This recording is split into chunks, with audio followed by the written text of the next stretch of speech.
The following program was produced by an independent community producer.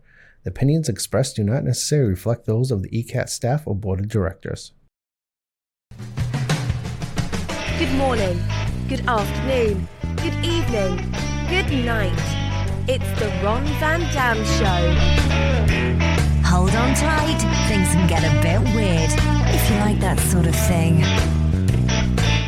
Hey, welcome to the program. How are you? Good to be with you. Hey, you're looking good today. What happened? Did you take a shower? This is the Ron Van Dam Show. I do this once a week in this studio so you can see my mouth move, and sometimes I'll move my hands. It's incredible when I do, but it is fascinating, I realize, because I do radio. I do radio 5 times a week, every weekday. I've been doing that for over 30 years. And now I'm still doing it. Now I'm doing radio and podcasting, and I also make a hell of a pizza. Actually, I don't. That was a lie. Okay, fine. Welcome to the show. In case you're not familiar with this program, no, it's not the school committee meeting. How did you get that confused? No, this is what I do is I talk about the things that we all go through in life. But people don't talk about this stuff. It's obviously there's something wrong, but at the same time, we never discuss it. That's where I come in. It's my purpose in life. I was placed on this planet in order to do this. which is pitiful, isn't it? I don't think that's why I was placed on the planet. I don't know why I was placed on the planet, and I don't think I was placed on the planet, to be honest with you. What's your excuse? You don't have one, do you? All right, let's get started. I have notes today because there's a lot of stuff that I wanted to talk about, and then there'll be a test at the end of the show, and the winner will get a trip to the Bahamas for a week, all expenses paid. No. A friend of mine, and I use that term so loosely, there's air quotes all over the place on that. A friend of mine called me frantically a few days ago, and she said, "Oh my God, OMG, oh my God, there, I just saw in the paper," she says to me over the phone, she says, "I just saw in the paper that it's now considered to be bad to drink any alcohol at all." And I said, "What are you talking about? Slow down, calm down, what's wrong with you?" She was referring to an article, and I shall read it to you. It's from the Canadian Board of Health or something. Hold on, I need glasses for this. Ow, I almost put my eye out. Hold on. Oh, headphones and glasses do not go together. Don't try that at home. This is from the Canadian... Oh, what? No, that's not it. I'm always prepared. I'm always prepared for this. This is the CCSA. It's the Canadian Center on Substance and Addiction. That's kind of like the FDA in a way for Canada. And what they say is that they recommend now... back in 2011, the guidelines were set as they were in the United States, that if you have maybe 4 or 5 drinks a week, you're good. A drink or 2 a day is okay. Red wine is good for you. It is actually good for the body, et cetera, et cetera. And I think we are all in agreement that drinking a glass of red wine now and then is actually good for your health. And they say that I think it was for women, you can have up to like 5 glasses a week. For a guy, 10 glasses a week of wine, something like that. I don't know, whatever. I think, I don't know, here it is. It's that women could consume 10 drinks a week and men could consume 15 drinks a week, alcoholic drinks. Well, this Canadian Center on Substance Use and Addiction has started new rules. First of all, on every alcoholic beverage, including wine, they are now going to affix warning labels to the bottles and to the cans to inform consumers about serious health risks, including cancer, that the number and potency of drink servings contained and limiting consumption to 2 drinks per week. They're saying 2 drinks per week if you have to drink. 2 alcoholic drinks per week. This is awful. And she was frantic. She loves her wine. She said, oh my God, I can't have any wine anymore. I can only have 2 glasses of wine a week. That's cruel. That is a cruel thing. 2 drinks a week are part of the low-risk zone and the focus on the continuum of risk associated with weekly alcohol consumption, whatever that means. Consuming more than 2 standard drinks per drinking occasion is associated with an increased risk of harms to self and others. Others? How does that risk others? I don't understand that. Including injuries and violence. What?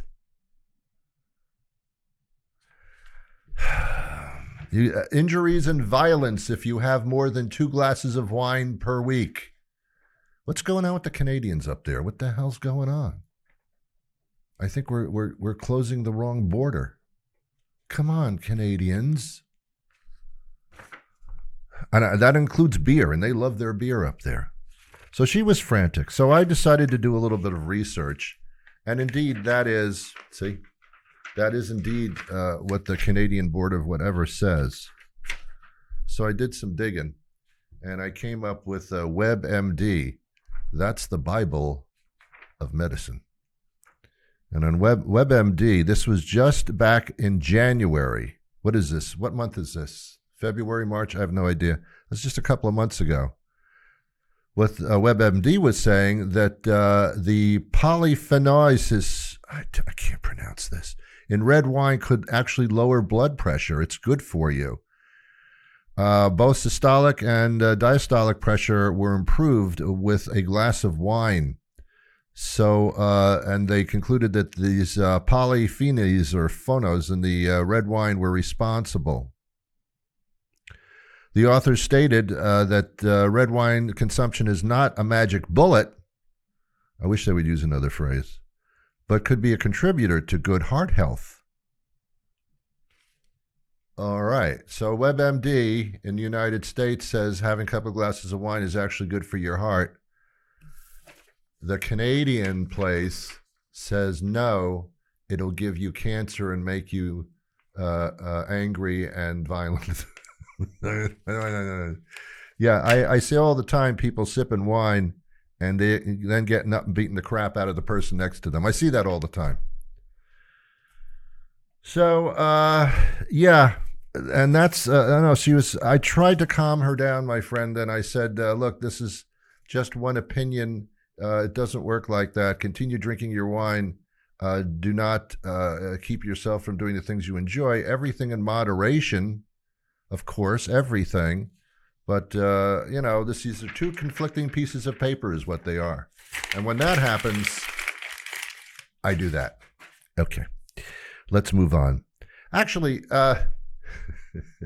you got to realize that as I take my glasses off, you have to realize that everything you do is dangerous. Driving a car, it's dangerous.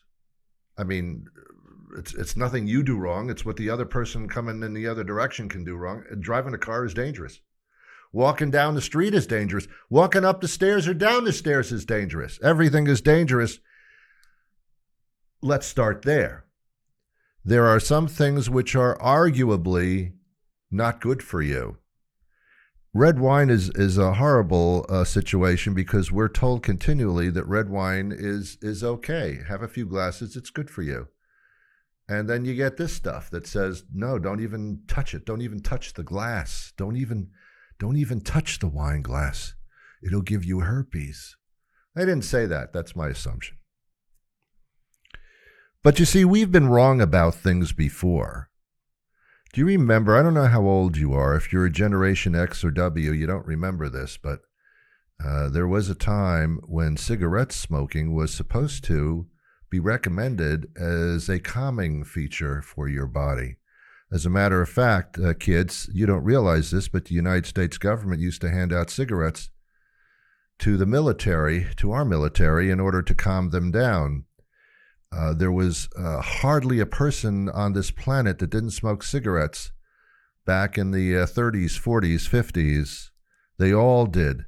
When you went to somebody's house, there'd be a little cigarette box on the cocktail table, or the occasional table. Sometimes it's a table, sometimes it's not. There'd be a cigarette box on the table in the living room, which was, by the way, the couch was always covered in plastic. I don't know why. But anyway, there were cigarettes all over the place, and cigarettes were believed to be just a wonderful thing. Why were they believed to be a wonderful thing? Because the cigarette lobby was so strong that you would not dare say anything against cigarettes at all. It would kill an entire strong, incredibly influential worldwide industry. And you know what happened? It was discerned that cigarette smoking was a little hazardous to your health, you know. They started putting labels on cigarette packs. That was the first step. Then they started showing you pictures of what your lungs look like after a period of time, and that's what pretty much did the trick. Now, there are some people that smoke for various reasons, but it's not good for them, and they're far and few between. As a matter of fact, they're chastised and they're sent off to alleyways and behind buildings so you can't see them. They are shamed. But cigarette smoking now, no. But at one time in this country, government was handing them out. So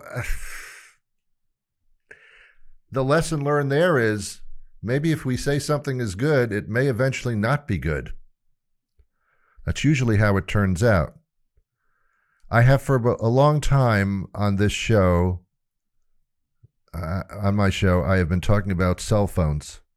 Cell phones are used throughout the world by every single person over 2 years old. The cell phone usage and industry is so incredibly explosive, it's unbelievable, second only to the internet. Would one dare say that cell phones can cause cancer somewhere down the line? We don't know. The usage is fairly new as far as that's concerned. Usually those types of body problems don't show up until 20, 30, 40 years later. Is there a cell phone lobby? I guess.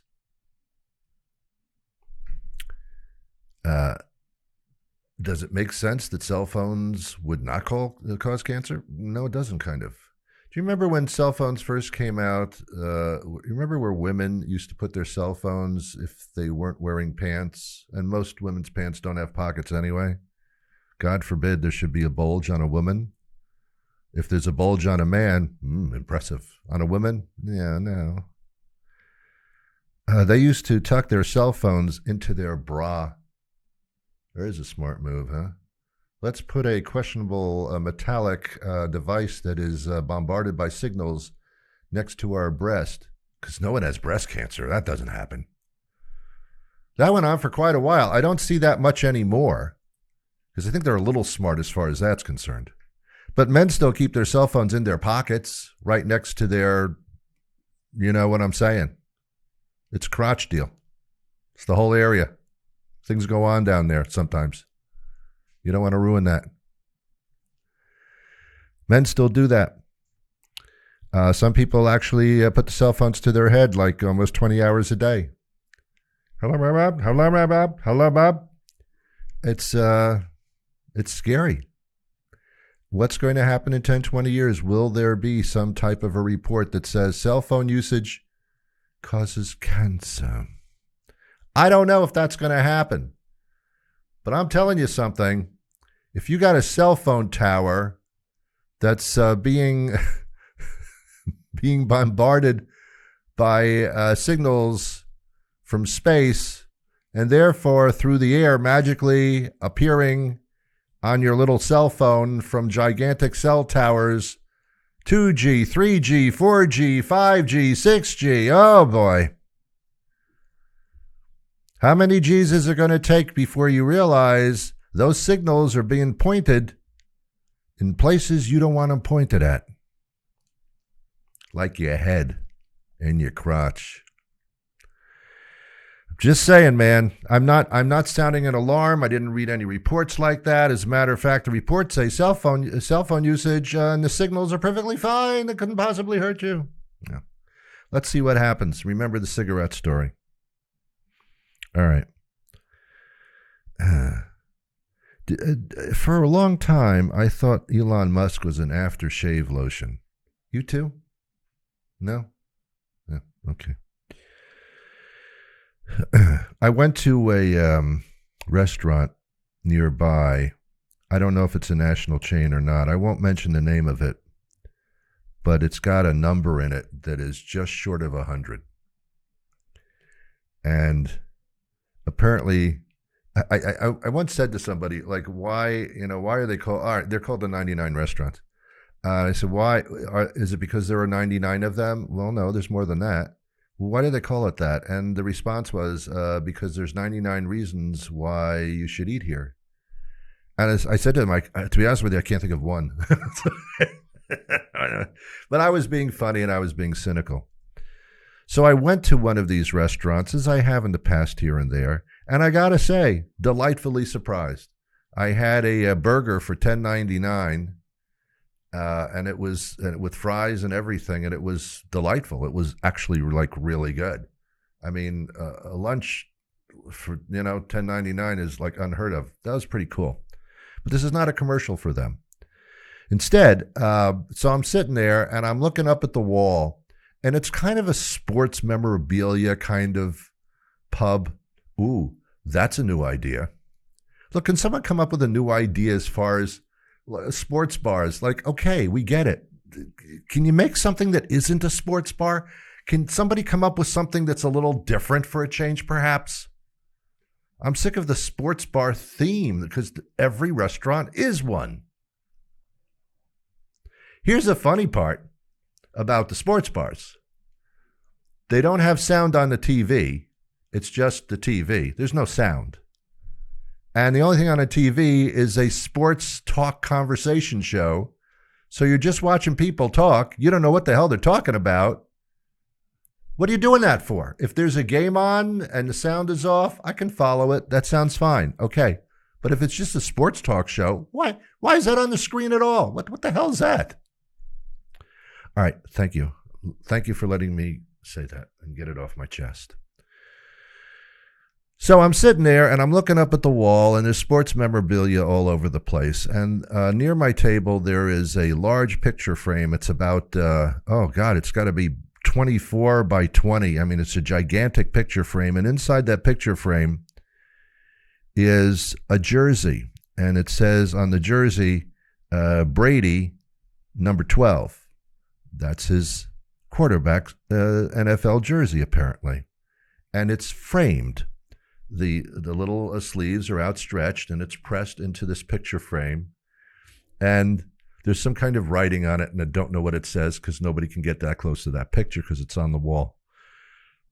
So I'm staring at it, and I'm wondering, do they really think that I believe that that's Tom Brady's jersey? Or that you didn't buy that at Walmart last week? I mean, come on, man. You bought a shirt at Walmart, and then you framed it behind glass and put it on the wall. Why? Are you really expecting that look, on the wall, it's Tom Brady's actual jersey that he wore? Stop it.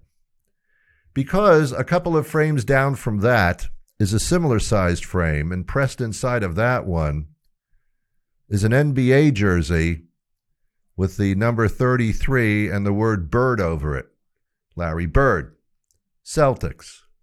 Oh my God, look on the wall. It's Larry Bird's jersey. Oh my God. Unbelievable. What are you doing? Why are you framing a t-shirt that you bought at Walmart? Hey, I do a talk show. I'm fairly famous. Do you want to press my underpants into a frame and hang it on the wall? Look, It's Van Damme's underpants. Do you think it's real? No, I don't know. I don't know. I have no idea. Anyway, the burgers are good. Try it.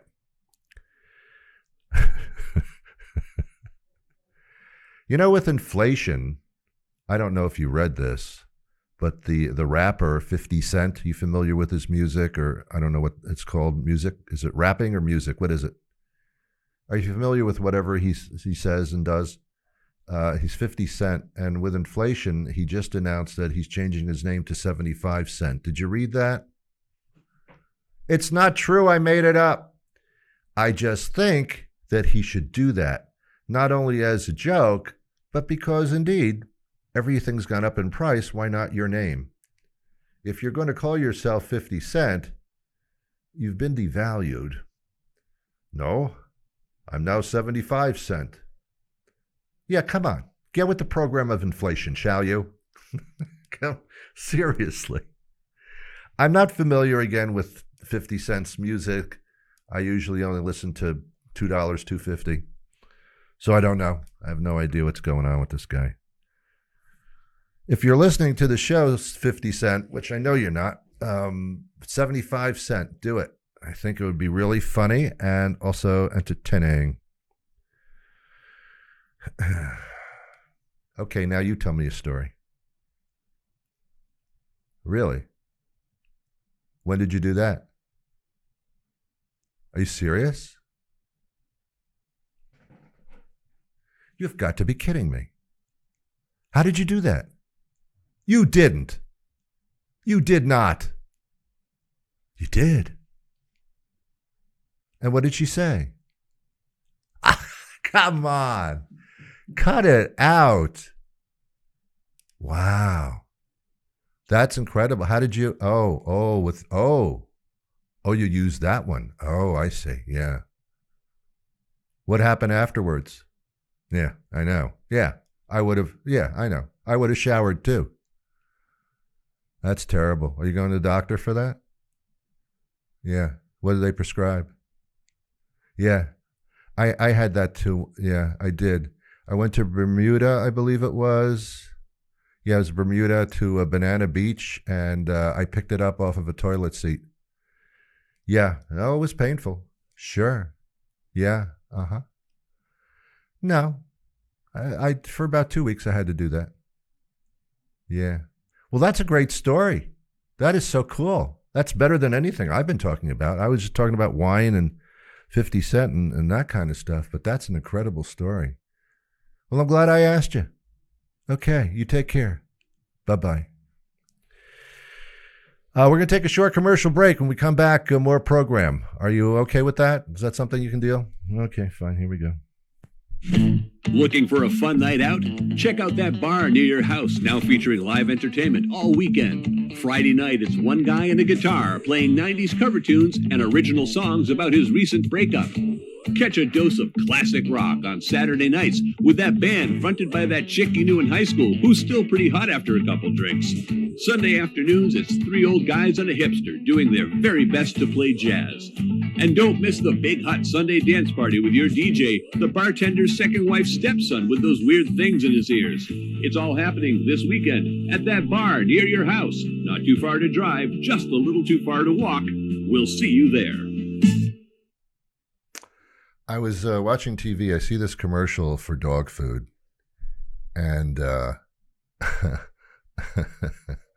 and the owner of the dog, not the owner, the what do you call them? It is the owner of the dog. I don't like that. I don't like people owning things that are alive. I think that's distasteful. The master of the dog. That sounds bad too. The human counterpart of the dog. The human takes some dog food, puts it in a bowl, and puts the bowl down, and the dog comes a-running like wow, at like 50 miles an hour and eats that thing up. And I don't know. I don't think dogs necessarily do that. So I'm wondering, like, what is actually in that dog food? I have never eaten dog food. Have you? I don't think dogs really care about how good the dog food is, just that it's food that they can consume.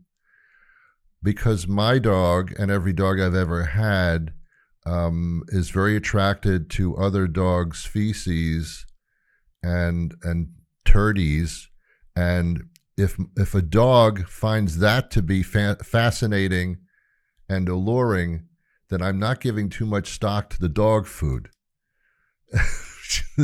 If your dog is more interested in sniffing crap than it is sniffing what you put down in the dog bowl, I don't think that's much credit to the dog food.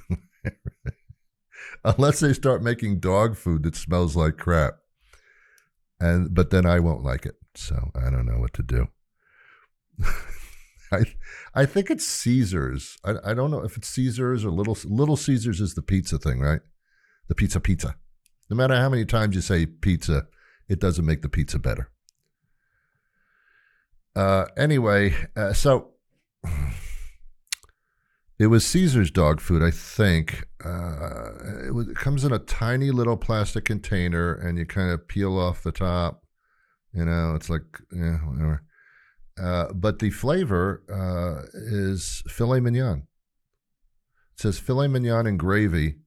That's what it says on the package of this little Caesar's dog food. And I'm thinking, wow, my dog's eating better than I am.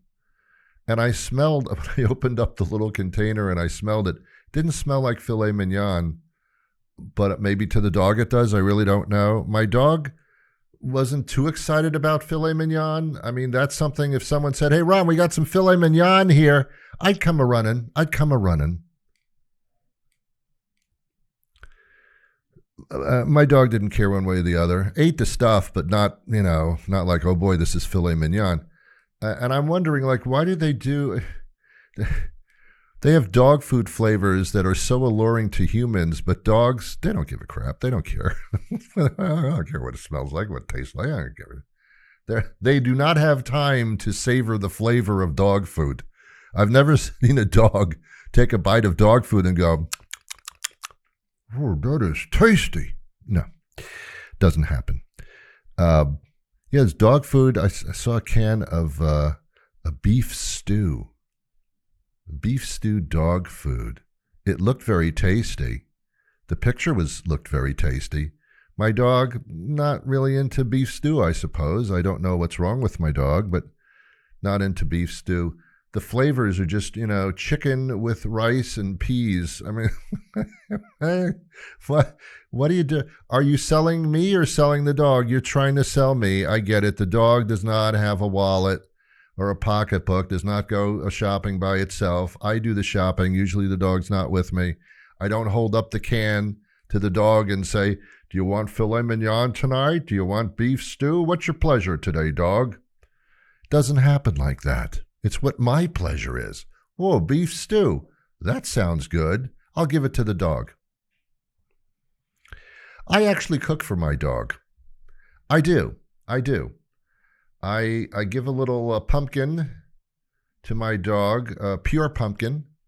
It's sold in cans. Dog loves it. Apparently it's healthy for the dog. Not every day, but here and there. I will get some chicken breasts and I will boil them until they're cooked. Boiled chicken breast. And I'll flake that off and give that to my dog a little bit. Mix it in with the beef stew in the can. We're crazy, aren't we? Aren't we crazy? I think you are. I think you're crazy. I really do. The more normal you are, the crazier I think you are. I don't know what normal is anymore. I think normal is crazy, and crazy is normal. You see how I did that? All right, fine. All right, I'm just about out of time. You've been wonderful. I thank you so much for your indulgence. I'll be back again next week with a brand new show. I ask you to listen to my daily show, not the daily show, but the show that I do on a daily basis every weekday. Go to newenglandbroadcasting.com or just ronvandam.com, ronvandam.com. Google my name. You'll find me all over the place except for the porno sites, but I'm working on that. And listen to the show every single day. This is about what it's like, only it's a little more intense. Ladies and gentlemen, thank you so much. I wish you peace. Bye now. All right, how do I find the music? And then you do that, and then that, and then you got to do that, and then it's that, and now that. That's it. Bye.